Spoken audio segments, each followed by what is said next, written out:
Kriminolog ungkap dugaan Hamka derita penyakit mematikan sebelum ditemukan tewas membusuk.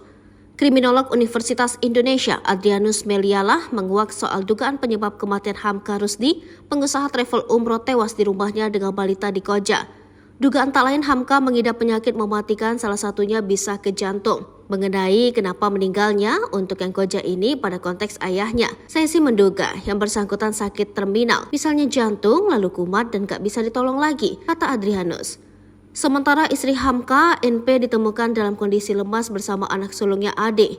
Menurut Adrianus, NP mempunyai dua kemungkinan alasan membiarkan suaminya meninggal dunia begitu saja. Pertama, karena sama-sama memutus hubungan dengan masyarakat luar, maka dia kemudian membiarkan saja suaminya seperti itu.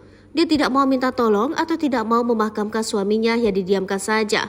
Atau kemungkinan dia mengalami gangguan jiwa, ujar Adrianus. Meski begitu, dugaan gangguan jiwa NP ini harus diteliti lebih lanjut untuk mengetahui kepastiannya. Yang kedua, dia membiarkan suaminya itu dalam rangka karena dia selama ini memiliki suami yang begitu dominan dan begitu menguasai, ujar Adrianus. Maka ketika sang suami ini meninggal, dia sudah nggak tahu lagi apa yang harus dilakukan. Jadi semacam anak ayam kehilangan induk untuk menghadapi suami yang sudah tiada dan dia not doing what to do, sambung dia. Namun, Adrianus tidak menutup kemungkinan kedua analisisnya itu dialami NP. Hal tersebut berakibat fatal karena NP tidak bisa menyediakan makanan untuk Ade dan Akyu.